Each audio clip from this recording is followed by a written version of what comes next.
Hi friends, ഞാൻ ഷിജി. എല്ലാവർക്കും SR ഹോബീസിലോട്ട് സ്വാഗതം. ഇന്ന് ഞാൻ വന്നിരിക്കുന്ന ഒരു 4 മണി പലഹാരത്തിൻ്റെ വീഡിയോ ആയിട്ടാണ്. വളരെ ഹെൽത്തിയും ടേസ്റ്റിയുമായിട്ടുള്ള ഈ പലഹാരം എങ്ങനെ തയ്യാറാക്കാൻ നോക്കാം. അതിനുമുമ്പ് നമ്മുടെ ചാനൽ ഇതുവരെ സബ്സ്ക്രൈബ് ചെയ്തില്ല, ഒന്ന് സബ്സ്ക്രൈബ് ചെയ്ത് സപ്പോർട്ട് ചെയ്തേക്കണേ. നമുക്ക് വീഡിയോയിലോട്ട് പോകാം. അതിനുവേണ്ടി 3 നേന്ത്രപ്പഴം എടുത്ത് വെച്ചിട്ടുണ്ട്. നമുക്കിത് കട്ട് ചെയ്ത് ഇഡ്ഡലി ചെമ്പിലോട്ട് വെച്ച് കൊടുക്കാം.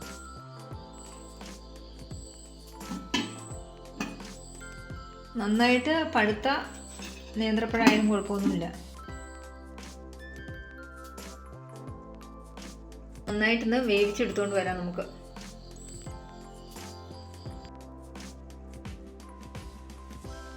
നന്നായി വെന്ത് കിട്ടിയിട്ടുണ്ട്. നന്നായി തണുത്തതിന് ശേഷം നമുക്ക് ഇതിൻ്റെ തൊലിയൊക്കെ റിമൂവ് ചെയ്തെടുക്കാം. എന്നിട്ട് മിക്സിയുടെ ജാറിലോട്ട് ആക്കി കൊടുക്കാം.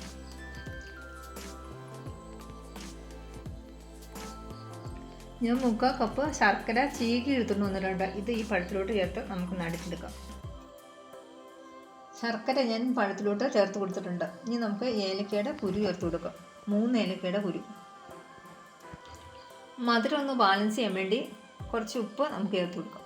ഇനി ഇതിലോട്ട് 1/2 കപ്പ് വെള്ളം കൂടി ഒഴിച്ച് നന്നായിട്ടൊന്ന് പേസ്റ്റ് രൂപത്തിലൊന്ന് അരച്ചെടുത്തുകൊണ്ട് വരാം. ഞാൻ നന്നായിട്ട് ഒന്ന് അടിച്ചെടുത്തുകൊണ്ട് വന്നിട്ടുണ്ട്. നമുക്കൊരു ബൗളിലോട്ട് ആക്കി കൊടുക്കാം. ഇതിലോട്ട് 1 കപ്പ് അളവിൽ ഗോതമ്പ് പൊടി നമുക്ക് ചേർത്ത് കൊടുക്കാം. ഇതിലോട്ട് 1 മുറി തേങ്ങ എടുത്തിട്ടുണ്ട്. ഇത് നമുക്ക് അങ്ങ് ചേർത്ത് കൊടുക്കാം. കുറച്ച് കശുവണ്ടി എടുത്തിട്ടുണ്ട്. അത് ഇതിലോട്ട് ചേർത്ത് കൊടുക്കാം. ചെറുതായിട്ട് ഒന്ന് കട്ട് ചെയ്തത്. നമ്മുടെ കൈവശം പിസ്ത അല്ലെങ്കിൽ നിലക്കടലയൊക്കെ ഉണ്ടെങ്കിൽ അതും ചേർത്ത് കൊടുക്കാം. നമ്മുടെ കൈവശം ഉള്ളതനുസരിച്ച് നമുക്ക് ചേർത്ത് കൊടുക്കാം. ഞാനിപ്പോൾ കശുവണ്ടി മാത്രമാണ് ചേർത്ത് കൊടുത്തിട്ടുള്ളൂ. ഇതെല്ലാം കൂടെ ഈ സ്പൂൺ വെച്ച് തന്നെ നന്നായിട്ടൊന്ന് മിക്സ് ചെയ്തെടുക്കാം. ഇതിലോട്ട് 1/2 കപ്പ് അളവിൽ ഗോതമ്പ് പൊടിയും കൂടെ നമുക്ക് ചേർത്ത് കൊടുക്കണം. ഈ മാവിൻ്റെ കൺസിസ്റ്റൻസി എന്ന് പറയുമ്പോൾ നമ്മളൊരു കോഴിക്കോട്ടയൊക്കെ ഉണ്ടാവില്ലേ, ആ രീതിയിൽ വേണം. കോഴിക്കോട്ടയുടെ പരുവത്തിന് കിട്ടണം മാവ്.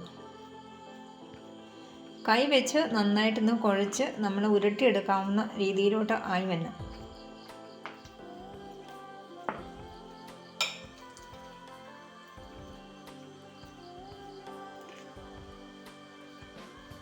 ഈ സ്പൂൺ വെച്ച് തന്നെ നന്നായിട്ട് നമുക്കൊന്ന് കുഴച്ചെടുക്കാം.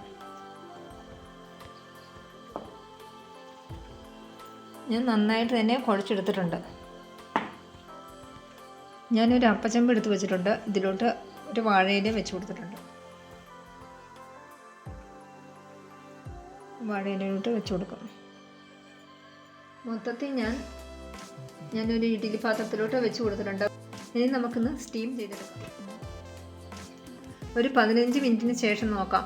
ഓൾറെഡി പഴമൊക്കെ കുക്കഡാണ്, അന്നേരം അത്ര മതിയാകും. നമുക്ക് 10 മിനിറ്റ് കഴിഞ്ഞിട്ടുണ്ട്. നമുക്കൊന്ന് തുറന്ന് നോക്കാം.